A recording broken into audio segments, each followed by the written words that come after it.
You know, you just don't see them, so you don't know necessarily whether you're going to walk into a trap. So there are still some troopers left in there. They're still shooting away. If Puxii was microing, he would have taken that guy, you know, some of these troopers who were just standing out here, and he would have gotten them back into the crag. Because I don't think he has a lot of guys left in there right now. Amazingly, amazingly, Puxii didn't quite stand off at range enough to kill the Kanyard. He definitely could have, but he got everybody too close, and they started taking massive hits from the rocket turrets. So Hohli's going to be able to rebuild a little bit here. He also fended off that little mini quad attack for, you know, that was pretty much doomed to go up against 4 regular combat tanks. That's definitely not going to work. There's a little glitch going on here, something with this carryall standing over an X. I have no idea what's happening there. Probably just a glitch from my observer side because my networking code is for 3 players at once.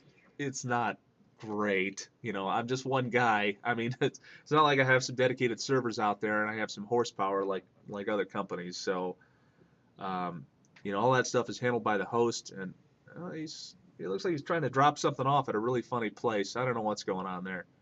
We'll just ignore that. Uh-oh. So here comes a Devastator mass. I like the little line he's building up here. So at some point, Puxii is going to take all these guys, and I can almost guarantee he's going to airdrop them. He's going to take all the carryalls he has. He only has 1 high-tech factory, and he has so many production factories. 6 heavy vehicle factories. How many light factories? 6 light vehicle factories. Boy, he's got the production. All right, here's another high-tech factory, so that's cool. And he's got construction yards all over the place. So he is able to produce almost more units than you can even imagine right now. And he must have a huge store of money. He must have so much money right now with all these carryalls, all these harvesting operations. Oh, he's throwing out some mercs. So now he's using some of his free money. Some mercenary attacks. Now mercs you can call when you have a trading post like this. You can you get random opportunities to hire mercenaries. Now mercenaries retreat at 50% damage, so you know they don't fight too long, and then when they retreat, they leave the board, just like these guys are doing. They just say, "Screw that, we don't get paid to die." The good thing about them is that they come in from off the edges like this. They can. Your opponent gets a warning about that, so you have some time to react to it. I don't know. He might get that Conyard. We'll see if he can knock this one down to 50%. Then it won't happen. All right, he's gonna run. So the mercenaries, they're really useful for making a surprise attack, but you know they cost a lot of money and they retreat very quickly, and they'll also attack your own guys. They don't care who's in front of them; they'll attack anybody. So that was just a little test mercenary attack to see how it was going to go. It didn't do all that much. So, um, oh, looks like we lost Hohli. That's what I'm reading. Let me ask him how's it going. All right, Hohli had an error. He had some kind of an exception failure. So just another little bug for me to squash. But he's out of the game. So that's basically GG. I mean, Puxii was definitely destined to win anyway. He's got massive production capability, but I just don't see him making anything yet. I don't know what he's saving up money for. He's got a bunch of Devastators, and those are expensive, but wow, he should definitely have a lot more rolling around. But I mean, this right here is honestly probably going to be enough.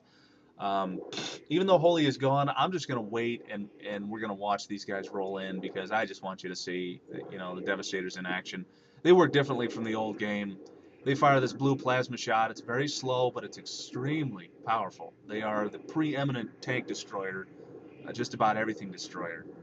All right, Puxii, if he was microwaving, he would have taken off retreat from these guys. They're automatically trying to retreat, and that's just not a good plan here. But you can see there, it only takes a few shots.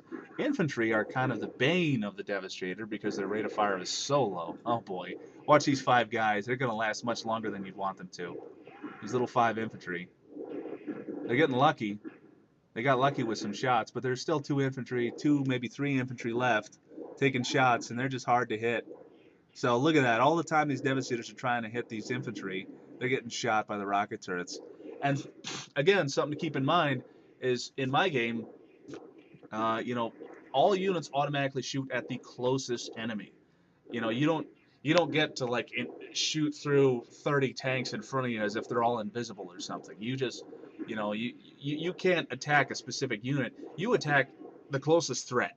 All right, that's how my game works. Like I say, there's a lot of micromanagement that's kind of removed from the game. A lot of things that just happen automatically. So you have to rely a lot more on your own tactics and planning to be able to do it. So to be able to do well. So here comes a nice little airdrop of various kinds of tanks. So now Puxii is starting to really churn some things out. He's really starting to get things moving. See the overview of all the carryalls. Look at all the carryalls. What a nice little triangular caravan he's got going with these things. Looks like he has 3 different airports. So he's loading up. He's got some rocket launches here too, which do extra damage against buildings. Not so much damage against other units anymore. So he's just about to wipe this base out, and it's going to be awful easy because there's no power here. So this is definitely GG. We'll talk more about other features of the game later. So we might as well just stop this now. I'm going to stop the recording. Again, this is Jesse with Dune 2: The Golden Path. Thank you for watching. Take care.